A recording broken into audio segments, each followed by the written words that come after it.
नमस्कार, मैं हूं आपके साथ साक्षी। बिहार के राष्ट्रपति एक बार फिर सुर्खियों में हैं। एनडीए के भीतर हालात ऐसे बन गए हैं कि सीट बंटवारे का फॉर्मूला तय नहीं हो पा रहा है।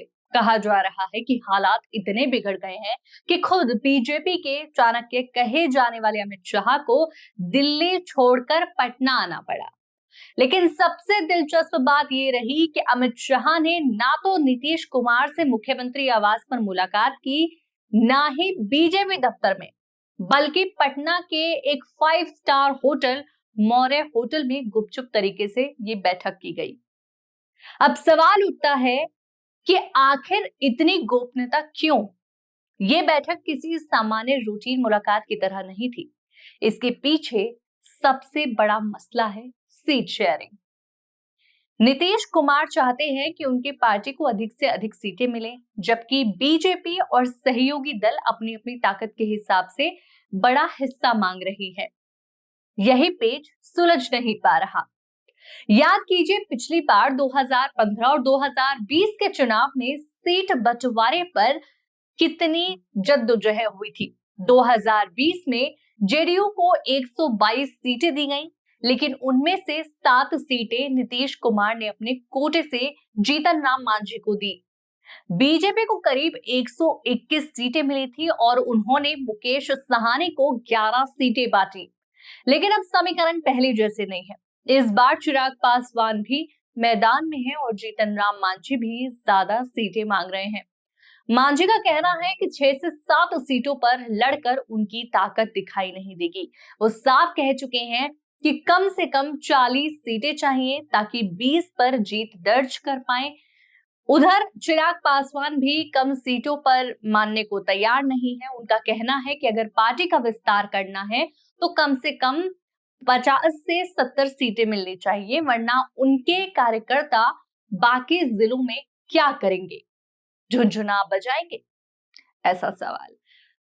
यही वजह है कि नीतीश कुमार और मांझी के बीच खींचतान सबसे ज्यादा है।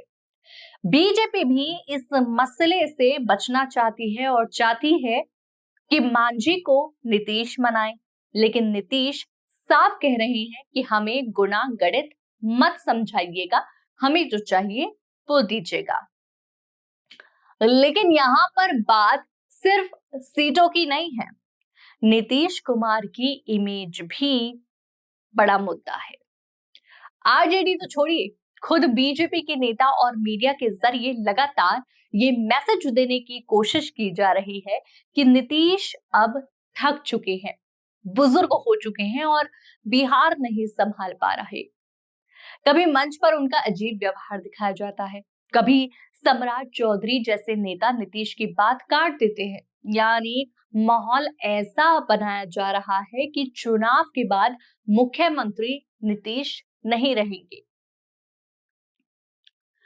लेकिन दूसरी तरफ सच ये है कि नीतीश कुमार का दबदबा बिहार की राजनीति में अब भी कायम है। भले ही उम्र बढ़ गई है, लेकिन किंग मेकर वाली उनकी इमेज अभी भी जिंदा है। यही वजह है कि नीतीश चाहते हैं कि उन्हें ज्यादा सीटें मिलें ताकि चुनाव के बाद उन्हें दूध से मक्खी की तरह बाहर ना फेंका जा सके। अगर ताकत होगी तो वो राजनीति में तैरते रहेंगे। अब एक और बात है, उसके लिए भी जरा सोचिए कि इस बार हालात और भी उलझते हुए हैं। चिराग पासवान अपनी पार्टी को बड़ा करना चाहते हैं, मांझी ज्यादा सीटों पर अड़े हैं और नीतीश कुमार अपना दबदबा बचाना चाहते हैं। ऐसे में बीजेपी किसको कितना दे, यही सबसे बड़ा सिरदर्द है।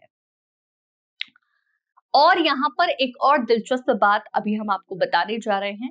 वो दिलचस्प बात ये है कि हाल ही में प्रधानमंत्री नरेंद्र मोदी की रैली में नीतीश कुमार ने मोदी के लिए खूब तालियां बजाई, खूब बजवाई। यहां तक कि कहा कि पिछली बार हमें भटका दिया गया था, लेकिन अब कहीं जाने का सवाल ही नहीं है। सतही तौर पर तो ये बीजेपी के पक्ष पे बयान लगता है, लेकिन बीजेपी को पता है कि नीतीश जब जब कहते हैं कि हम अब कहीं नहीं जाएंगे, तब तब सियासत में कोई ना कोई बड़ा खेल जरूर होता है। तो यहाँ पर एक बड़ा सवाल भी है इस बीच, और वो बड़ा सवाल ये है कि क्या इस बार भी नीतीश कुमार कोई नया दांव खेलने वाले हैं? क्या सीट बंटवारे की ये लड़ाई एनडीए को और कमजोर कर देगी, या अमित शाह का पटना दौरा सबको एकजुट कर पाएगा? अपनी राय कमेंट सेक्शन में जरूर दीजिएगा, क्या कहना चाहेंगे। और साथ ही ऐसे ही खबरों के लिए चैनल को सब्सक्राइब करना ना भूलिएगा।